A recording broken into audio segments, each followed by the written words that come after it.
My dear students, welcome to my channel math pirates. तो आज इस वीडियो में हम आपकी क्लास 10th के मैथ का चैप्टर नंबर 7 जिसका नाम है कोऑर्डिनेट ज्योमेट्री, इसके बारे में ब्रीफ डिस्कशन करेंगे। तो बेसिकली ये वीडियो क्या है, एक इंट्रोडक्शन वीडियो होगी। तो बिना देरी किए हम बढ़ते हैं क्लास में और जानते हैं कि ये वाला चैप्टर हमें कहता क्या है। तो बच्चों, इस चैप्टर में हम कौन कौन से टॉपिक कवर करेंगे जो कि आपके सिलेबस में है। पहले तो कोऑर्डिनेट ज्योमेट्री होती क्या है इसके बारे में आपको समझाऊंगी, जिसमें हम कार्टेशियन प्लेन्स के बारे में पढ़ेंगे और आपके जो कोऑर्डिनेट्स होते हैं उसके बारे में जानेंगे। सेकंड, हम डिस्टेंस फॉर्मूले के बारे में पढ़ेंगे और कैसे इसको यूज़ करते हैं उसके बारे में ब्रीफ में डिस्कस करेंगे। And third one, that is most important, आपका सेक्शन फॉर्मूला। तो चलो बढ़ते हैं अगली स्लाइड की ओर। तो बच्चों देखो, मोस्टली तो सारे के सारे कोऑर्डिनेट ज्योमेट्री चैप्टर तो शुरू कर देते हैं, लेकिन उनको पता ही नहीं होता कि एक्चुअल में कोऑर्डिनेट ज्योमेट्री होता क्या है। तो सबसे पहले आज हम क्या है, कोऑर्डिनेट ज्योमेट्री की डेफिनेशन ही क्या है उसके बारे में थोड़ा ब्रीफ में पढ़ते हैं। तो बच्चों देखो, कोऑर्डिनेट्स क्या होते हैं। तो कोऑर्डिनेट्स क्या होते हैं, आपके ऐसे सेट ऑफ नंबर्स होते हैं जिनका हम यूज़ करते हैं किसी भी पॉइंट की पोजीशन को लोकेट करने के लिए। कहाँ पर उसके पॉइंट की पोजीशन को लोकेट करना है, आपने प्लेन में, उड़ने वाला प्लेन नहीं, आपका ये ज्योमेट्री वाला प्लेन, आपका ग्राफ वाला प्लेन। ठीक है, ये आपका क्या है बच्चों, एक प्लेन है। ठीक है, जिसमें हम क्या है, किसी पॉइंट, मान लीजिए ये आपका कोई पॉइंट है, इस पॉइंट की पोजीशन को लोकेट करने के लिए जो हम नंबर्स यूज़ करते हैं उसको ही हमें क्या बोलते हैं, कोऑर्डिनेट्स बोलते हैं। जैसे कि ये आपका क्यू पॉइंट है, देखो क्यू पॉइंट के ये जो वैल्यू दी गई है ना, इसको वैल्यू नहीं, इसको हम बोलते हैं कोऑर्डिनेट्स। कि कोऑर्डिनेट्स की हेल्प से हमें ये पता चल जाता है कि ये वाला जो पॉइंट है इस प्लेन पे कहाँ पर लोकेट कर रहा है। ठीक है, तो आगे देखो, जो कोऑर्डिनेट सिस्टम होता है इसमें जो हमारा पॉइंट होता है उसको हम रिप्रेजेंट करते हैं ऑर्डर्ड पेयर में। ऑर्डर्ड पेयर बच्चों ध्यान से देखो, ऑर्डर्ड पेयर लिखा हुआ है, मतलब कि ऐसे ही क्रॉनिकल में चलेगा, पहले x की वैल्यू को लिखा जाएगा, बाद में y की वैल्यू को, और इसी को हम कोऑर्डिनेट्स बोलते हैं। जैसे कि ये आपका क्यू पॉइंट है जिसपे आपका लिखा है -5,3। ये जो -5 है ये आपका x की वैल्यू, और ये जो 3 है ये आपकी y की वैल्यू है। ऑर्डर पेयर का मतलब पहले आने वाली वैल्यू को आप क्या है, x कोऑर्डिनेट की वैल्यू लेंगे, और जो दूसरी वाली वैल्यू है उसको आप क्या है, y कोऑर्डिनेट की वैल्यू लेंगे। आगे हमारा क्या है, कोऑर्डिनेट सिस्टम देखो बच्चों बनता कैसे है। ये जो कोऑर्डिनेट सिस्टम होता है ना, हमेशा दो लाइंस को यूज़ करता है जो कि एक दूसरे को राइट एंगल पे क्या है, बाइसेक्ट करती है। अब ये देखो, ये आपकी क्या है, एक हॉरिजॉन्टल लाइन है, अब ये आपकी क्या है, वर्टिकल लाइन है। देखो ये एक दूसरे को इंटरसेक्ट करिए इस पॉइंट पे, मतलब 90 डिग्री एंगल बना रही है। दोनों लाइंस क्या है, एक दूसरे को राइट एंगल पे इंटरसेक्ट करती हैं, ये मोस्ट इंपॉर्टेंट है। तो जो पहली लाइन है जिसको, जो हॉरिजॉन्टल होती है जिसको हम एक्स एक्सिस बोलते हैं, और जो वर्टिकल होती है बच्चों उसको हम क्या है, वाई एक्सिस के साथ रिप्रेजेंट करते हैं। अब मोस्टली कईयों ने सुना होगा कार्टेशियन प्लेन होता है, कोऑर्डिनेट प्लेन होता है और एक्स वाई प्लेन होता है।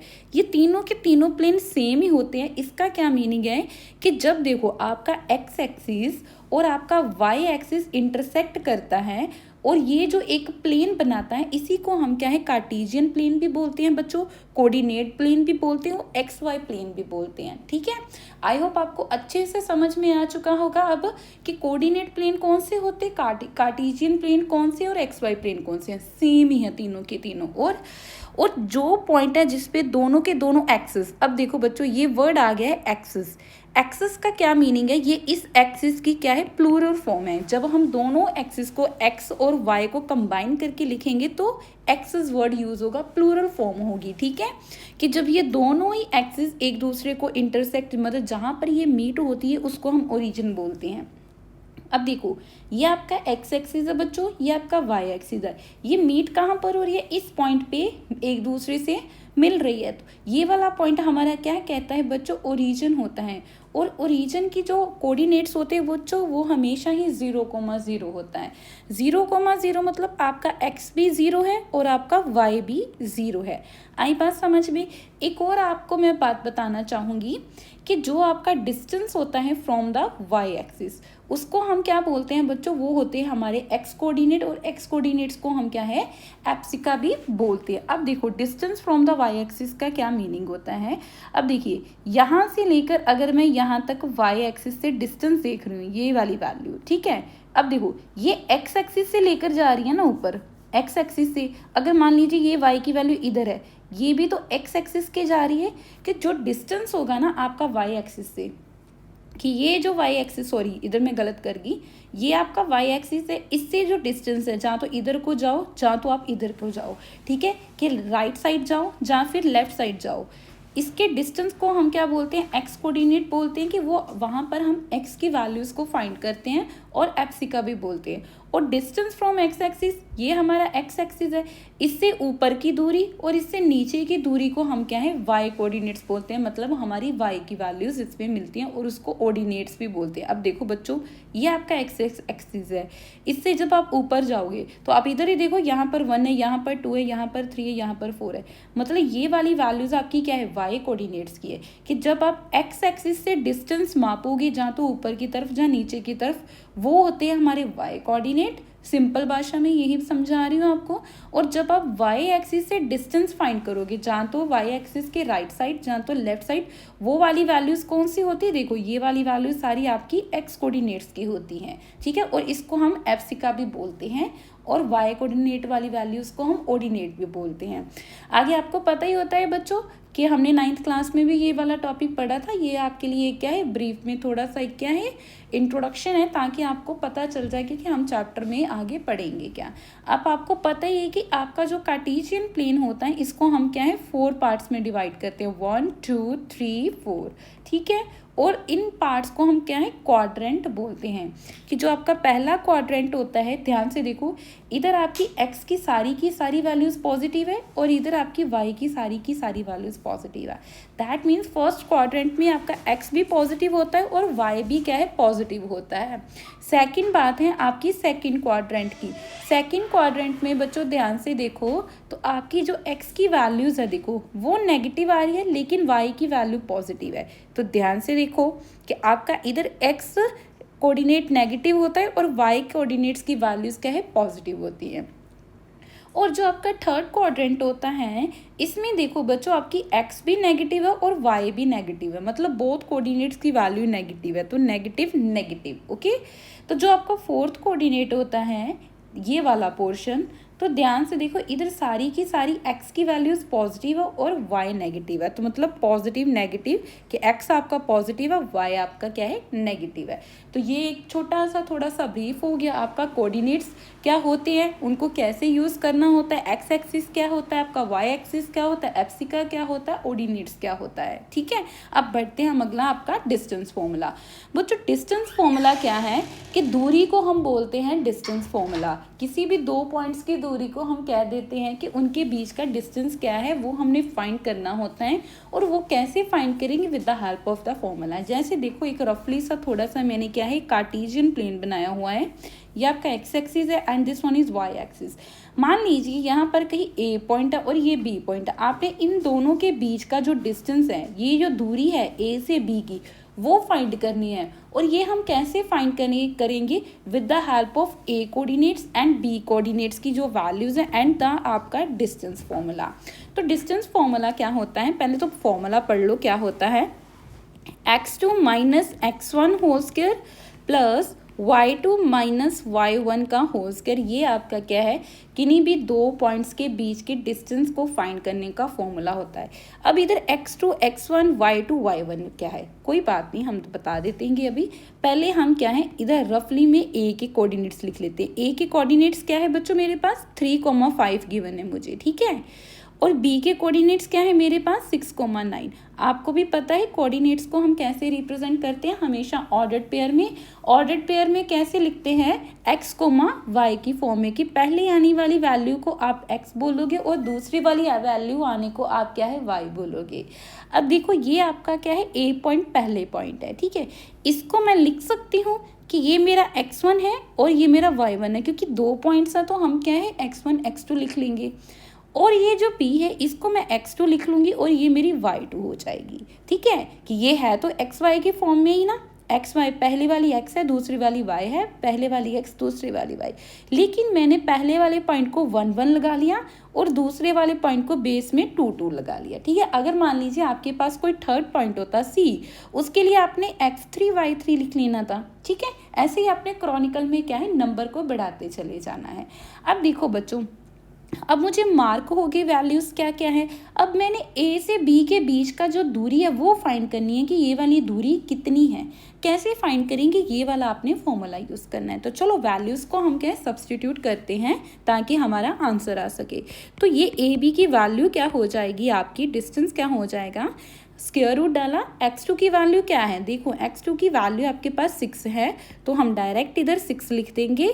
6 माइनस, और x1 क्या है, x1 मेरे पास क्या है 3 है, 6 माइनस 3 होल स्क्वायर प्लस, ठीक है, बीच में आपने प्लस का साइन लगाना है।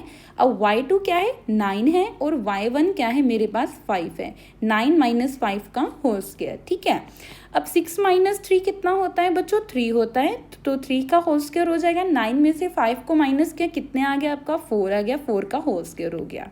3 का स्क्वायर कितना होता है 9 होता है, 4 का स्क्वायर कितना होता है बच्चों 16 होता है।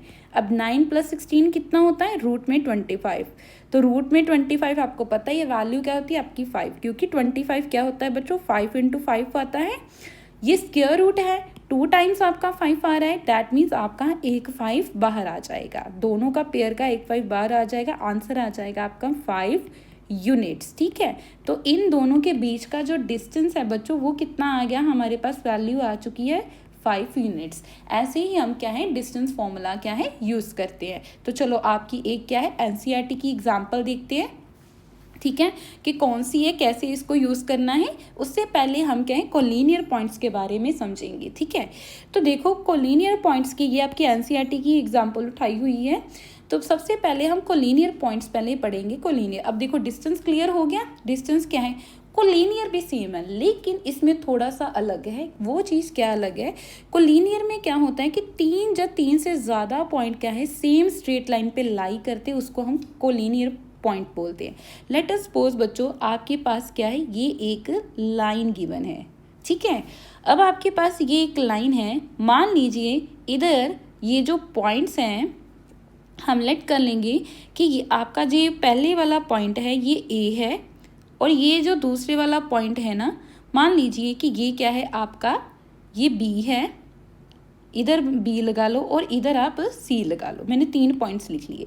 अब देखो सेम स्ट्रेट लाइन पे 3 पॉइंट्स हैं, ज़रूरी नहीं है बी को थोड़ा हम इधर ले लेंगे, ज़रूरी नहीं लिखा नहीं है कि ये इक्वल डिस्टेंस पे होगा। ठीक है, मान लीजिए ये आपके पास एक स्ट्रेट लाइन है और इस स्ट्रेट लाइन पे आपके 3 पॉइंट्स है, ए है, बी है और सी है, और मुझे ये तीनों के वैल्यूज़ गिवन हुई है। गिवन है तो मैं लिख लेती हूँ इधर, ए की वैल्यू मेरे पास है 3,1, बी की वैल्यू क्या है 6,4 और सी की वैल्यू क्या है 8,6। अब मुझे बताना है कि ये वाली कोलिनियर है कि नहीं। कोई बात नहीं, कोलिनियर का मीनिंग पता क्या है, इधर मैं थोड़ा सा रफली बताऊंगी कि ये जो कोलिनियर में क्या है, ये किसी भी लाइन सेगमेंट को क्या है 3 से ज़्यादा हिस्सों में क्या है डिवाइड कर देता है, या फिर 2 पार्ट से ज़्यादा डिवाइड कर देता है। अब ये देखो इसने इन तीनों पॉइंट्स ने इस लाइन को 2 पार्ट्स में डिवाइड किया है, लेकिन हमें नहीं पता कि ये जो 2 पार्ट्स में डिवाइड किया है वो इक्वल प्रोपोर्शन में है, ये कंपलसरी नहीं है। बस इतना पता है कि कोलिनियर पॉइंट वो वाले होंगे कि जैसे मान लो जो आपका ए बी और बी सी का डिस्टेंस है वो आपका इस पूरी लाइन का डिस्टेंस होना चाहिए, तभी कोलिनियर होगा। मान लीजिए बच्चों, मान लीजिए कि ए बी आपका 2 है और बी सी आपका 3 है, और ये टोटल लाइन का डिस्टेंस आपका 5 है। तो देखो 2 + 3 आपका आ गया ना 5 के इक्वल। अगर तो ये हो गया कि ए बी + बी सी का टोटल डिस्टेंस क्या है, पूरी लाइन का डिस्टेंस आ जाए, तो ये हमारा क्या होता है कोलिनियर पॉइंट होता है। अब आपको समझ में आया कि कोलिनियर क्या होता है। तो चलो इसका पहले हम क्या है एग्जाम्पल के थ्रू देखते हैं कि क्या है कोलिनियर। आपको पता चल गया, ये आपकी एग्जांपल्स हैं, हमने पॉइंट कर ली। अब इनके बीच का ध्यान से देखो, अब मुझे पहले ए बी का डिस्टेंस चाहिए, फिर मुझे बी सी का डिस्टेंस चाहिए, और फिर मुझे इस ए सी का डिस्टेंस चाहिए, तभी तो मैं पता लगा लूँगी ना कि ये कोलिनियर है कि नहीं। तभी तो मैं कह रही हूँ कि डिस्टेंस फॉर्मूला बहुत ज़्यादा इंपॉर्टेंट है। डिस्टेंस फॉर्मूला आपका इस सारे के सारे चैप्टर में क्या है बार बार यूज़ होगा। ठीक है, तो मुझे ए बी का डिस्टेंस फाइंड करने के लिए मैं कौन सा फॉर्मूला यूज़ करूँगी, यूजिंग डिस्टेंस फॉर्मूला। तो पहले मैं ए बी लिख लेती हूँ। A B is equals to square root में क्या होता है, इधर चलो वैल्यूज़ लिख लेते हैं। ये मेरा x1 होगा, ये मेरा y1 होगा। चलो इधर नहीं, छोटा नहीं, हम इधर ही लिख लेंगे। x1 मेरे पास क्या है 3 है बच्चों, और x2 मेरे पास क्या है 6 है। ऐसे ही y1 मेरे पास क्या है 1 है, और y2 मेरे पास क्या है 4 है। ए बी के कंपैरिजन में, ए बी के कंपैरिजन में ये मेरा x1 है, ये मेरा x2 है, ये मेरा y1 है और ये मेरा y2 है, क्योंकि मुझे ए बी का डिस्टेंस फाइंड करना है। तो ए बी का डिस्टेंस कैसे फाइंड करेंगे? फॉर्मूला होता है आपका x2 minus x1 whole square plus y2 minus y1 का होल स्क्वायर। तो चलो वैल्यूज़ को सब्सटीट्यूट करो। x2 क्या है 6, x1 क्या है 3, 6 minus 3 whole square plus y2 value 4 है, negative sign as it is ही, y1 मेरे पास 1 है तो 1 का होल स्क्वायर। 6 माइनस 3 क्या होता है बच्चों 3, 3 का होल स्क्वायर प्लस 4 माइनस 1 3 होता है, 3 का होल स्क्वायर। तो ये कितना आ गया 3 का स्क्वायर 9 होता है, प्लस 3 का स्क्वायर 9 होता है। तो 9 प्लस 9 कितना आ गया 18 आ गया। अगर 18 की मैं प्राइम फैक्टराइजेशन करूँ तो क्या आता है 2 इंटू 3 इंटू 3, यही आता है, क्योंकि 2 3 ज़ा 6, 3 6 ज़ा 18। अब देखो 3 आपका पेयर में आ रहा है तो 3 हम क्या है बाहर निकाल लेंगे, अंदर आपका सिर्फ 2 बच जाएगा। तो इसकी वैल्यू आएगी 3 रूट में 2 यूनिट्स। ठीक है, इसको फर्दर तो डिवाइड नहीं कर सकते आगे हम। चलो अब हमने देखो ए बी का डिस्टेंस फाइंड कर लिया, अब हम बी सी का डिस्टेंस फाइंड करेंगे। ठीक है, तो चलो आगे हम क्या है अलग पेन से कर लेते हैं। अब मैं बी सी का डिस्टेंस फाइंड करूँगी। तो बी सी की कंपैरिजन से अब इसको हम इरेज करेंगे ये वाली वैल्यूज़ को। ठीक है, अब इधर लिखेंगे हम बी सी के कंपैरिजन में। देखिए मेरा x1 क्या है, ठीक है, मेरा x2 क्या है, y1 क्या है और y2 क्या है। अब चलो देखते हैं बी सी के कंपैरिजन में, ये मेरा x1 होगा, ये मेरा x2 होगा, यही है। तो चलो लिख लेते हैं, x1 मेरा होगा 6 और x2 होगा मेरे पास 8। अब y1 मेरा 4 होगा, y2 मेरा 6 होगा। y1 4 होगा, y2 क्या होगा बच्चों 6 होगा। ठीक है, तो चलो अब वैल्यू सब्सटीट्यूट करते हैं। फॉर्मूला क्या होता है x2 minus x1 whole square.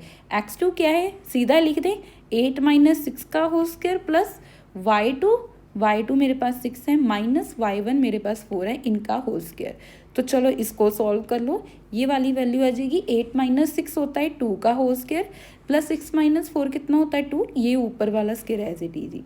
तो 2 का स्क्वायर 4, 2 का स्क्वायर 4, 4 प्लस 4 कितना होता है बच्चों 8 होता है। 8 की अगर मैं प्राइम फैक्टराइजेशन करूँ तो कितना होता है 2 को 3 बार मल्टीप्लाई करने से मेरे पास 8 आता है। अब कोई 2 2 एक बार आ जाएगा क्योंकि पेयर में है, और अंदर सिर्फ एक अकेला 2 रह जाएगा। अब 2 वाले 2 स्क्वायर रूट में है तो सिंगल बाहर आ जाएगा, अंदर ये वाला अकेला बच जाएगा। तो ये बी सी के आंसर आ गया। ठीक है, अब इसको इरेज कर देते हैं हम। ठीक है, ये वाला मैं इधर लिख लूँ बच्चों 3√2, इधर लिख लेते हैं थोड़ा 3√2, ये मेरे पास इसका आंसर है। अब बच्चों ध्यान से देखो, मैंने इस ए बी का डिस्टेंस फाइंड कर लिया, मैंने फिर बी सी का डिस्टेंस फाइंड कर लिया। कोलिनियर होने के लिए मुझे क्या चाहिए था, कोलिनियर होने के लिए मुझे A B plus B C is equals to A C चाहिए, यही चाहिए। ठीक है, ये छोटा डिस्टेंस प्लस ये छोटा डिस्टेंस इज इक्वल्स टू ये बड़ा डिस्टेंस आना चाहिए, यही है। अब देखो मुझे ए बी का डिस्टेंस पता चल गया, मुझे बी सी का डिस्टेंस पता चल गया, रह कौन सा गया ए सी। अब हम इस पूरे ए सी का क्या है बच्चों डिस्टेंस फाइंड करेंगे। तो चलो ए सी का डिस्टेंस फाइंड करते हैं। ए सी का डिस्टेंस फाइंड करने के लिए फिर से वही फॉर्मूला होगा आपके पास। पहले हम वैल्यूज़ लिख लेते हैं। ठीक है, कि वैल्यूज़ मेरे पास क्या क्या है। तो देखो आपके पास इधर हम लिखेंगे ए सी के डिस्टेंस के लिए वैल्यूज़ कौन कौन सी आएगी आपकी आ जाएगी। ए की वैल्यूज़ क्या है बच्चों 3,1 है और सी की वैल्यू क्या है 8,6 है, यही है। तो मतलब मेरा x1 होगा बच्चों 3 और x2 होगा मेरे पास 8। ठीक है, y1 होगा 1 और y2 होगा मेरे पास 6, यही है। ये मेरा x1 है, ये मेरा x2 है, ठीक है, ये मेरा y1 है और ये मेरा क्या है y2 है। ठीक है, तो इसी वैल्यूज़ को आप इधर अब सब्सटीट्यूट करोगे। तो चलो सब्सटीट्यूट करते हैं, तो देखते हैं क्या इसका आंसर आता है। x2 है मेरे पास 8, x minus as it is ही x1 क्या है 3, तो ये क्या आ गया आगे प्लस y2 क्या है 6 है माइनस y1 क्या है मेरे पास 1, इसका होल स्क्वायर। तो 8 माइनस 3 कितना होता है बच्चों 5, ऊपर आपका स्क्वायर आ गया, प्लस 6 माइनस 1 कितना होता है 5, ऊपर आपका स्क्वायर आ गया।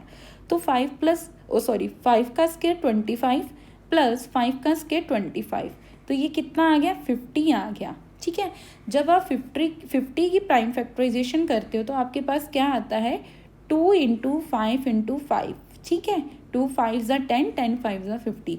अब देखो 5 2 टाइम्स आया, मतलब 5 हमारा बाहर निकल जाएगा, अंदर क्या बच जाएगा अकेला स्क्वायर रूट में 2 बच जाएगा। ये यूनिट्स आ गई। अब हमने क्या चेक करना है, क्या ये मेरे पॉइंट्स कोलिनियर हैं।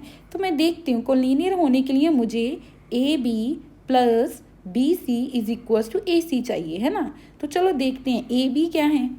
ए बी है मेरे पास 3√2, तो मैं इधर लिख लेती हूँ, ये है मेरे पास 3√2, और बी सी क्या है मेरे पास 2√2, और ए सी क्या है मेरे पास 5√2। तो देखते हैं क्या आंसर आता है मेरा इक्वल। तो बच्चों 3 + 2, अगर आपका √2 सेम है तो 3 + 2 कितना हो गया, हम ऐड ऑन कर सकते हैं। यस, 3 + 2 होता है 5, 5√2 इज इक्वल्स टू 5√2 आ गया। मतलब ये वाले पॉइंट्स मेरे क्या है सही है। तो आप लिख लोगे देयरफॉर पॉइंट्स आर कोलिनियर। तो जो गिवन पॉइंट्स थे वो हमारे क्या है कोलिनियर है। ठीक है बच्चों, अब आपको कोलिनियर पता चल गया with the help of example. Collinear में क्या आएगा, छोटा डिस्टेंस प्लस छोटा डिस्टेंस इज इक्वल्स टू बड़ा डिस्टेंस आना चाहिए। ठीक है, आपको ये कोलिनियर वर्ड आपकी बुक में बहुत बार देखने को मिलेगा। अब अगला इंपॉर्टेंट टॉपिक पढ़ते हैं, इक्वी डिस्टेंस पॉइंट। देखिए बच्चों नाम से ही पता चल रहा है, इक्वी डिस्टेंस मतलब डिस्टेंस आपका जो भी है वो इक्वल में है। इतना तो समझ में आ जाता है ना डेफिनेशन देखकर। अब पढ़ते हैं क्या है कि एक्चुअल में इसकी ओरिजिनल डेफिनेशन क्या है। देखिए, a point is equidistance from 2 point if the distance from both point is the same. ये बोला है कि एक आपको ना लाइन के साथ ही समझाऊंगी मैं। मान लीजिए आपके पास ये एक क्या है लाइन है। अब देखिए इधर आपके क्या है, मान लीजिए ये आपका क्या है एक ए पॉइंट है, ये आपका क्या है बी पॉइंट है। मान लीजिए कोई एक अनदर पॉइंट है जिसको मैं लेट कर लेती हूँ सी पॉइंट है। अब ये जो सी पॉइंट आया ना, जितना डिस्टेंस इसका ए से है उतना ही डिस्टेंस इसका बी से होगा। मतलब ये जो सी पॉइंट है इस पूरी की पूरी लाइन को 2 इक्वल पार्ट्स में डिवाइड करेगा। इसको आप मिड पॉइंट, जैसे कि मिड पॉइंट होता है 2 इक्वल पार्ट्स में लाइन को डिवाइड करता है ना, लेकिन ये थोड़ा सा उससे अलग है कि इक्वी डिस्टेंस में क्या है तो होता तो ये मिड पॉइंट वाला ही है, लेकिन इसको फाइंड करने का तरीका थोड़ा अलग है। ठीक है, बाकी इसकी वैल्यू क्या होती है कि वही चीज़ है कि ये जो पॉइंट है इक्वी डिस्टेंस फ्रॉम 2 पॉइंट्स, देखिए ये जो सी पॉइंट है इस पॉइंट के डिस्टेंस से और इस पॉइंट से डिस्टेंस से, ठीक है, बोथ पॉइंट इज सेम होना चाहिए। ठीक है, कि ये वाला डिस्टेंस और ये वाला डिस्टेंस क्या है आपका सेम होना चाहिए, तभी हमारा क्या है इक्वी डिस्टेंस बनता है। कहने का क्या मीनिंग है कि हाँ आपका A C is equals to B C होना चाहिए। ठीक है, थोड़ा अलग से लिख लेते हैं कि इसका मीनिंग होता है कि आपका A C is equals to B C होना चाहिए। ये इसकी कंडीशन है कि आपका ये डिस्टेंस क्या है इस डिस्टेंस के इक्वल होना चाहिए। कोलिनियर अलग था, कोलिनियर क्या था, छोटा डिस्टेंस प्लस छोटा डिस्टेंस इज इक्वल्स टू बड़ा डिस्टेंस होना चाहिए था। लेकिन इक्वी डिस्टेंस में क्या है, this line equals to this line. समझ में आई। इसको भी कैसे फाइंड करेंगे, with the help of distance formula. लेकिन इसको फाइंड करने से पहले इसका एक इम्पॉर्टेंट पॉइंट है, वो मैं आपको समझाना चाहूँगी। देखो बच्चों, जैसे इन्होंने लिखा है कि find a point on the Y axis, आपने वाई एक्सिस पे पॉइंट क्या है फाइंड करना है। ये आपकी एनसीईआरटी की एग्जाम्पल उठाई हुई है एक्सरसाइज में से। तो इन्होंने बोला है आपने पॉइंट फाइंड करना है कि कहाँ पर, वाई एक्सिस पे फाइंड करना है। ठीक है, जो क्या है इक्वी डिस्टेंस है फ्रॉम द पॉइंट दिस और दिस। अब वाई एक्सिस ऐसे हमारा खड़ा हुआ होता है, तो हम क्या है इस लाइन को, आप कंफ्यूज ना हो जाए तो इस लाइन को हम क्या है खड़ी हुई ही क्या है बना लेते हैं। ठीक है, इस लाइन को हम कट करेंगे और क्या है एक खड़ी हुई लाइन ठीक है बना लेते हैं। लेट अस सपोज ये हमारी क्या है खड़ी हुई लाइन है और इधर मेरा क्या है ए पॉइंट है मान लीजिए, और ये पॉइंट है मेरे पास बी, कोई इधर अनदर पॉइंट है सी जिसने इस लाइन को 2 इक्वल पॉइंट्स में डिवाइड किया है। अब देखिए ये हमारा वाई एक्सिस पे है। अब देखो आपको भी पता है, पीछे हम पढ़ते ही आ रहे हैं कि जब भी आपका पॉइंट क्या है, जब भी इक्वी डिस्टेंस हो कि एट एक्स एक्सिस पे आपको पता ही है बच्चों क्या है y 0 होता है, और एट y एक्सिस पे क्या होता है आपका x की वैल्यू 0 होती है। ठीक है, क्योंकि ये आपका वाई एक्सिस है, ठीक है। इस पे जो एक्स की वैल्यूज़ है बच्चों वो ज़ीरो होगी। अगर मान लीजिए जैसे ये पहली लेटी हुई लाइन थी, इस केस में आपका वाई ज़ीरो होता है कि एक्स एक्सिस पे आपका वाई की वैल्यू ज़ीरो होती है और एक्स की वैल्यू आपकी वाई एक्सिस पे ज़ीरो होती है। तो मतलब इसके जो पॉइंट्स आएंगे कि एक्स एक्सिस पे अगर वाई ज़ीरो होता है तो इसकी वैल्यू क्या आएगी, एक्स कोमा ज़ीरो। तो इसकी वैल्यू क्या आएगी, इसकी वैल्यू आ जाएगी बच्चों ज़ीरो कोमा वाई। यही मीनिंग है कि आपका क्या है, वाई ज़ीरो है, ये एक्स रह गया, इधर आपका क्या है, एक्स ज़ीरो है, वाई रह गया, ठीक है। क्वेश्चन में क्या है, वाई एक्सिस पे, वाई एक्सिस मतलब दिस वाली लाइन, कि क्वेश्चन में हमारा क्या है, वाई एक्सिस है, दैट मीन्स मेरा एक्स ज़ीरो होगा, मुझे पॉइंट्स मिल गए ज़ीरो कोमा वाई। तो मैंने सी की वैल्यू ही लिख ली बच्चों, मेरी सी की वैल्यू क्या आ गई, ज़ीरो कोमा वाई। ए की मुझे गिवन थे, ए की मुझे गिवन है 6,5, बी की भी मुझे गिवन है -4,3। अब हमने क्या है, फाइंड करना है पॉइंट, ये वाली y की value which is equal distance from, ये क्या है, इस पॉइंट से क्या है, इक्वल डिस्टेंस पे है। हमने मतलब c के कोऑर्डिनेट्स को फाइंड करना है, बेसिकली मुझे y की वैल्यू फाइंड करनी है। अब समझ में आ गया क्वेश्चन क्या कहता है। तो फाइंड कैसे करोगे, पहले आप इसका डिस्टेंस फाइंड कर लो। हम डिस्टेंस ही फाइंड करेंगे ना बच्चों, डिस्टेंस ही फाइंड करेंगे तभी तो हम क्या है, इसकी वैल्यू को फाइंड कर सकते हैं। जहाँ तो आप इसको इससे साथ यूज़ कर लो, ठीक है। दोनों की दोनों वैल्यूज़ क्या है, इक्वल आनी चाहिए, मतलब A C is equals to B C आनी चाहिए। तो पहले मैं ए सी फाइंड करूँगी, फिर बी सी फाइंड करूँगी, दोनों को इक्वल करूँगी तो मुझे वाई की वैल्यू मिल जाएगी। तो चलो पहले हम इसको फाइंड करते हैं। इसको फाइंड करने के लिए मुझे क्या चाहिए बच्चों, A C is equals to B C होता है। ए सी का डिस्टेंस हम कैसे फाइंड करेंगे, थ्रू डिस्टेंस फॉर्मूला, ठीक है। ये थोड़ा सा बी सी हम उधर ले जाएंगे, ठीक है। ए सी के लिए मुझे क्या चाहिए, distance formula x2 minus x1 का whole square plus y2 minus y1 का होल स्क्वायर। और बी सी के लिए भी मुझे सेम ही फॉर्मूला चाहिए बच्चों, x2 माइनस x1 का whole square plus y2 minus y1 का होल स्क्वायर। इधर हम रफली में आ जाएंगे तो ए सी के पॉइंट लिखो आप। देखिए ए के पॉइंट क्या है आपके पास 6,5 और सी के पॉइंट आपके क्या है 0,5। तो मतलब मेरा x1 क्या आ गया 6 आया और इधर y1 मेरे पास क्या आया 5। इधर मेरे पास x2 क्या आ गया 0 आ गया और y2 क्या आ गया मेरे पास y आ गया। यही है। आगे बी सी के भी साथ साथ ही लिख लेते हैं। बी के क्या है -4,3 है और सी के क्या है 0,y है बच्चों, ठीक है। तो बी सी के लिए मेरे पास x1 क्या आया -4 और y1 क्या आया 3, x2 क्या आया 0 और y2 क्या आया बच्चों y आया, ठीक है। Same easy. अब इसको हमने क्या है सब्सटीट्यूट करो अब इन पे, ठीक है। इस वाले को सब्सटीट्यूट करो इधर और इस वाले को सब्सटीट्यूट करो आप इधर। तो सब्सटीट्यूट करने पे हमें क्या मिला, x2 क्या है मेरे पास 0, x1 क्या है मेरे पास 6, 0 माइनस 6 का होल स्क्वायर, y2 क्या है बच्चों मेरे पास y, ये minus as it is, y1 क्या है मेरे पास 5 का होल स्क्वायर। इधर भी लिख लेते हैं बी सी के लिए। बी सी के लिए इधर ध्यान से देखो तो मेरे पास x2 क्या है बच्चों 0 है और minus sign as it is ही।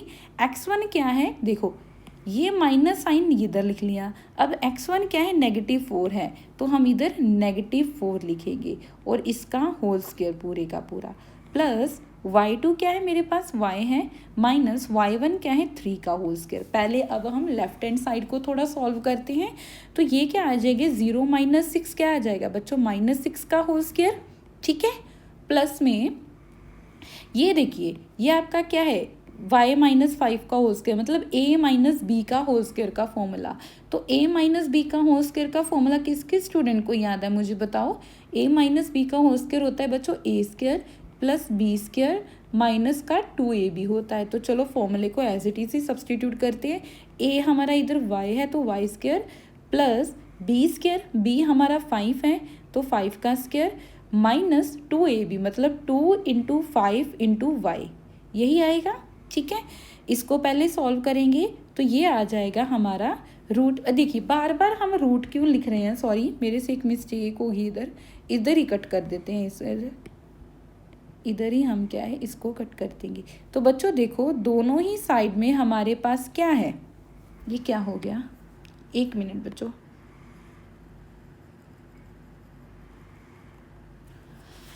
हाँ जी, इधर क्या आना था, -6 का होल स्क्वायर प्लस, ठीक है, आपकी यही वैल्यूज़ है। इधर भी आपका क्या है, स्क्वायर रूट है, इधर भी आपका स्क्वायर रूट है, इक्वल इक्वल साइन है बीच में, तो दोनों का स्क्वायर रूट क्या है, कैंसल आउट हो जाएगा। तो हम बार बार स्क्वायर रूट नहीं लिखेंगे, अब इधर इज इक्वल्स टू डाल लो।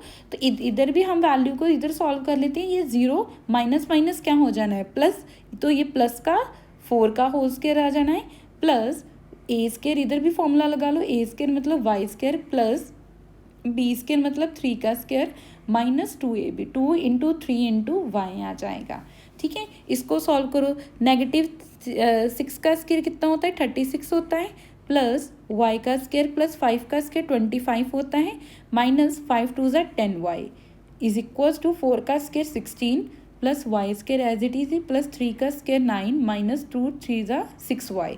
अब देखिए ये वाई स्क्वायर दोनों ही साइड सेम साइन के साथ है, तो ये कैंसल आउट हो जाएगा। ठीक है, अब आप क्या करो, इसको इसके साथ ऐड कर लो, इसको इसके साथ ऐड कर लो, तो वैल्यू क्या आएगी, 36 + 25 कितना होता है बच्चों, ये आपकी वैल्यू आ जाती है 6 + 5 11 होता है, और 3 + 2 61 आ जाएगा, -10y एज इट इजी। 16 + 9 कितना होता है, 25 -6y एज इट इजी। अब आप क्या करो, ये वाले टर्म एक साथ कर लो और ये वेरिएबल वाले एक साथ कर लो। ठीक है, मैं 25 को इधर ले आती हूँ तो ये नेगेटिव का हो जाएगा, इस नेगेटिव के 10y को मैं इधर ले जाती हूँ तो ये पॉजिटिव का 10y बन जाएगा। 61 में से 25 को माइनस करो तो 36 आता है, और 10 में से 6 को माइनस करो तो 4y आता है।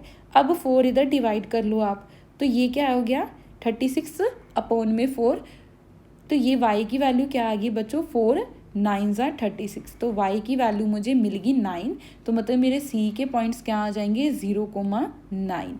तो यही हमने फाइंड करना था। अगर मुझे बच्चों ये वाली वैल्यू चेक करनी हो, क्या हमारे ये जो 9 आया है क्या इस पॉइंट्स को इक्वल डिस्टेंस में डिवाइड कर रहा है, कैसे करेंगे। अब देखिए, अगर हमें इस सोल्यूशन को चेक करना हो, let us check our solution. अगर हमने इसको चेक करना हो तो मुझे यही बात है, मुझे AC का डिस्टेंस चाहिए ना, मुझे AC = BC चाहिए। तो इधर ही मैं सेम, जो मेरा y की वैल्यू 9 है, इधर मैं y की वैल्यू 9 दोनों जगह पुट कर लेती हूँ। क्या था इधर के बच्चों, दोबारा फिर से हमें सॉल्व करना पड़ेगा। अगर मैं इधर की बजाय डायरेक्ट ही इधर पुट कर दूँ तो सेम ही आ जाना है, अगर इधर पुट कर दें तो सेम ही आ जाएगा कि नहीं आएगा। चलो इधर ही करते हैं, तो आपका रूट की वैल्यू आ जाएगी 0 - 6 का होल स्क्वायर प्लस y की वैल्यू आई आपकी 9 - 5 का होल स्क्वायर, तो ये वाली वैल्यू आ जाएगी आपके पास -6 का होल स्क्वायर प्लस 9 में से 5 क्या, 4 का होल स्क्वायर।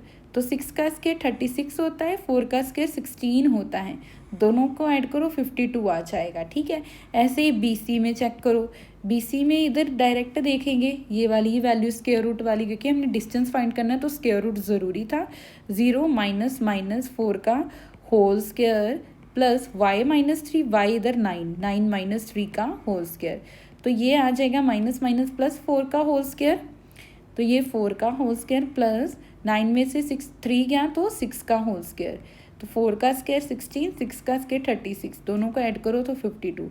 तो देखो बोथ साइड्स क्या है, इक्वल आ गई है, बोथ साइड AC = BC आ गया, मतलब जो मेरा पॉइंट आया 9, ठीक है, जो हमने 9 इसमें पुट किया उसने क्या है, AC को BC के इक्वल कर दिया, तो मतलब ये हमारे क्या है, इक्वी डिस्टेंस पॉइंट है ना इजी। ठीक है, तो देखो आपको लीनियर पॉइंट्स भी आप इक्वी डिस्टेंस पॉइंट भी with the help of distance formula he use करें, क्योंकि जब भी AC लिखा आ जाए, दो वैल्यूज़ आ जाए ऐसे लिखी हुई साथ में, मतलब आपने उन दोनों पॉइंट्स के बीच का डिस्टेंस फाइंड करना है। ठीक है, तो अगला हमारा लास्ट टॉपिक रह जाता है सेक्शन फॉर्मूला, जो कि one of the most important topic है।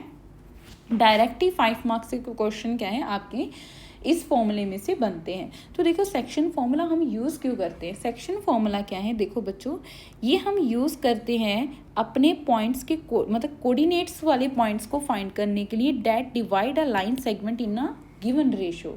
किसी रेशो में क्या है, मानो कि आपके पास ये क्या है, एक लाइन है।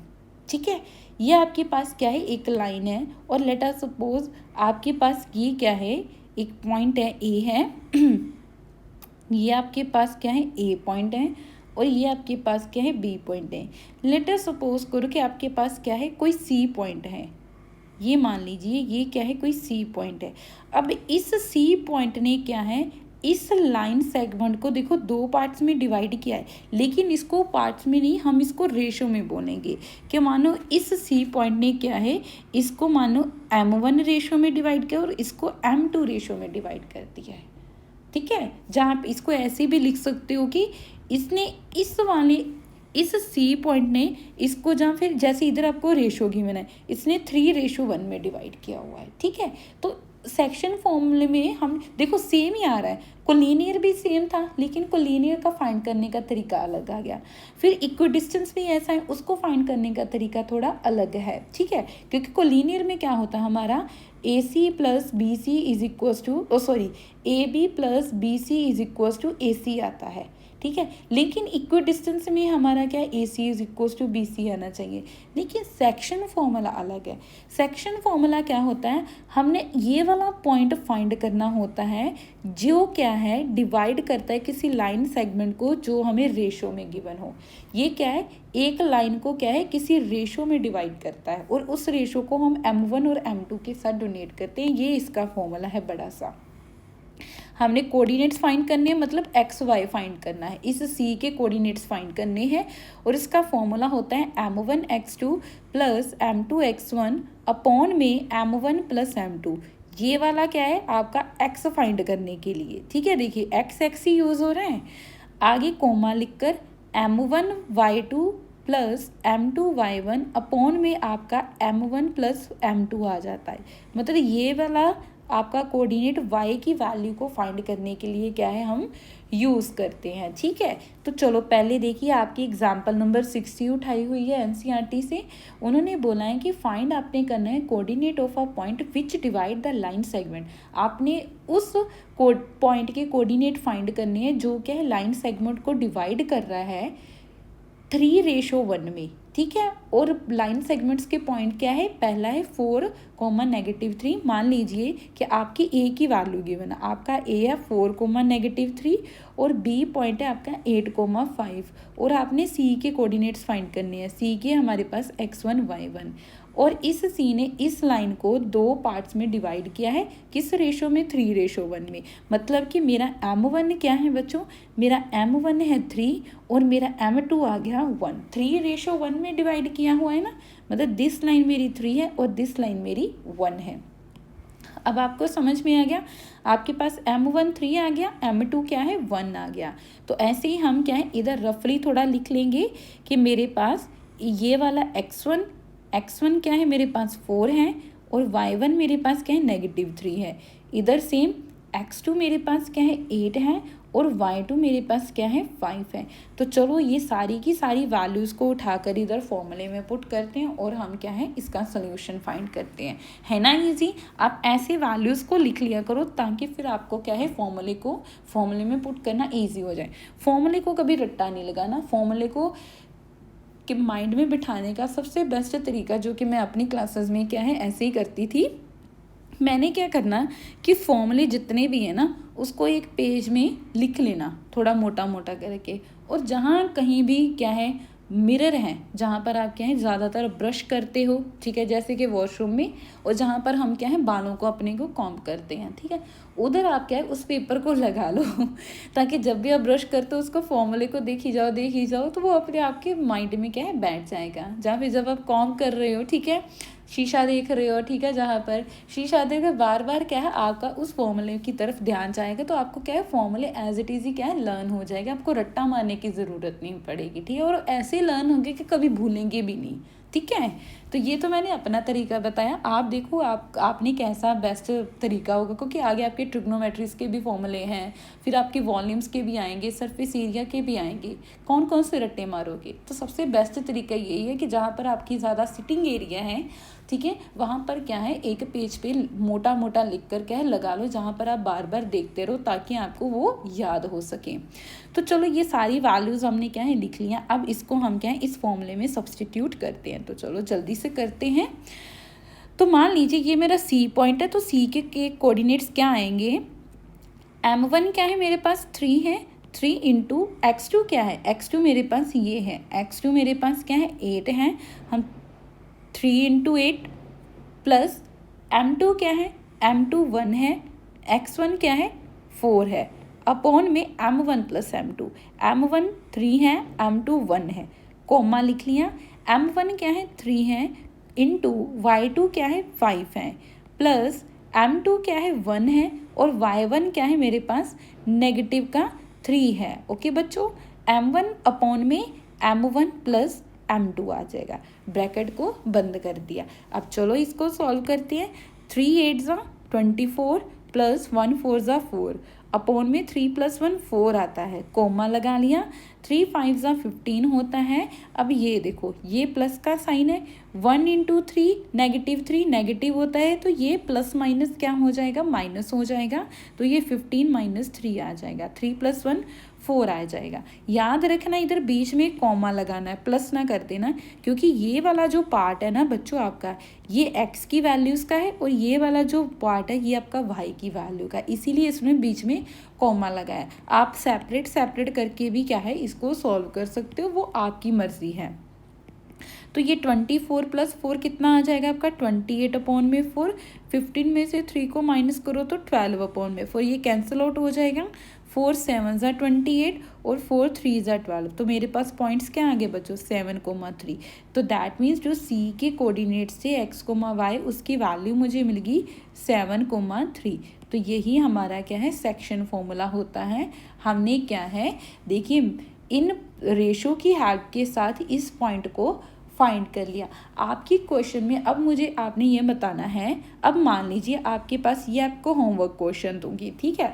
अब मान लीजिए आपके पास रेशो नहीं है, m1 m2 नहीं है, लेकिन इधर मैं लिख ही लेती हूँ।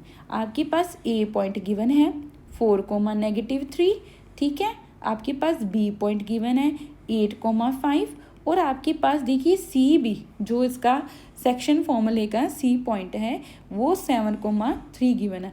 आपने मुझे m1 और m2 की वैल्यू फाइंड करनी है with the help of section formula. देखो तीनों पॉइंट्स गिवन आ गए ना आपके पास, ठीक है। आपने मुझे सेक्शन फॉर्मूले की हेल्प के साथ क्या है m1 और m2 की वैल्यू फाइंड करके बतानी है और मुझे कमेंट सेक्शन में बताना है आपका m1 और m2 की वैल्यूज़ क्या आती है। और इससे पहले अगर बच्चों आपको मेरी वीडियो अच्छी लगी है तो प्लीज़ मेरे चैनल को जाते जाते सब्सक्राइब ज़रूर करना, अपने दोस्तों के साथ शेयर ज़रूर करना, ठीक है। अगर वीडियो अच्छी लगी है तो लाइक करना, कमेंट सेक्शन में ज़रूर बताना कि कैसा कंटेंट आपको मेरी वीडियोज़ का लग रहा है। तो थैंक यू स्टूडेंट्स, मिलते हैं ऐसे ही और वीडियोज़ के साथ।